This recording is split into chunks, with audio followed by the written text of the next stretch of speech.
Okay, so now we are going to take apart this little powered speaker head so that we can mount an Omron sensor in there.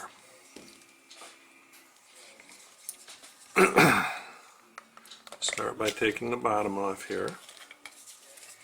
You can see there are two screw holes here and another screw hole right there. So we're going to take those screws out. They're Phillips head. They're Phillips heads, so you'll need a small screwdriver like this.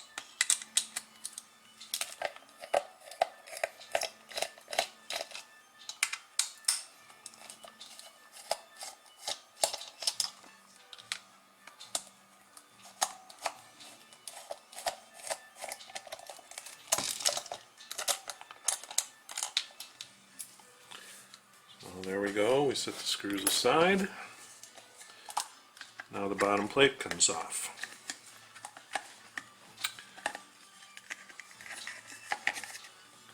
You can see inside there's a circuit board there's a volume control here, and you can see wires going up into the upper part of this. You can also see the LED in the mouth there, wired up to the red and black wires. So if you want to control that LED, you can take those red and black wires and bring those down to the Pi and put them on a GPIO.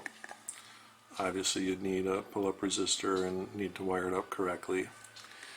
The other thing you have to worry about is how are you going to get power to the speaker head. So you obviously can see that the power to the speaker head comes in this USB connector here. In the previous design that I had, I basically wired up to the power there so that I didn't have to have that powered connector, and brought it down to the 5 volts on the Pi. But I think that was a mistake because I ended up getting quite a bit of computer noise in the audio coming from the speakers. So in this version I'm going to leave that USB connector there, and we're just going to plug it into a USB hub to get power to it. So now what I'm going to do is I'm going to take these 3 screws here off to open the cavity where the speakers are.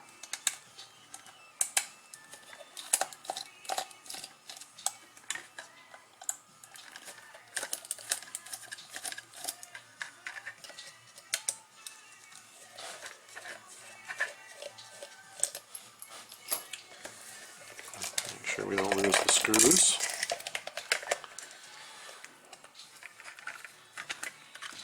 And now you have the cavity inside where the speakers are wired. The sensor here, measured it with calipers. It's about 11/32, so you can use an 11/32 drill, or you can go to 3/8 drill. And what we're going to, can't see that, we're going to try to drill a hole right there underneath the nose, where we can mount the sensor. So before we drill on this, we don't want to damage the speakers, so we're going to take the speakers out. It's just a matter of taking out these retaining pieces and remembering not to lose the screws.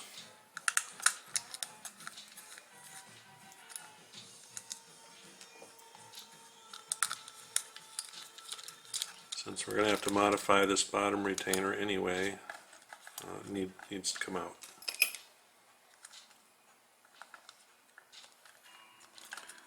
These just slide out here, I think. There we go.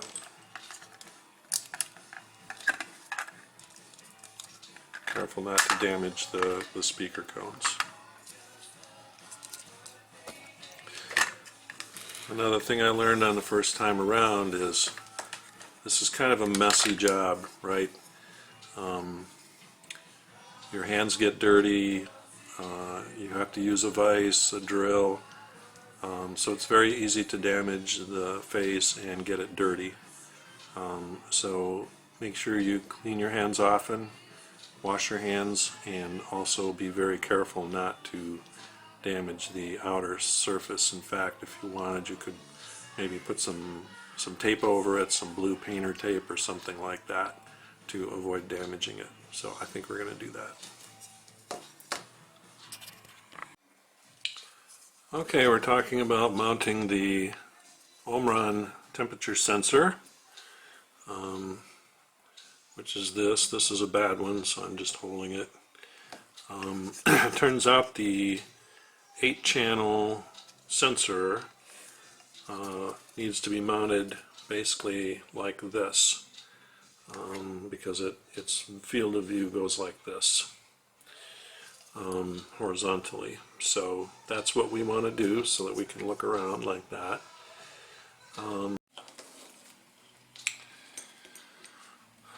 Okay, so now you can see the connector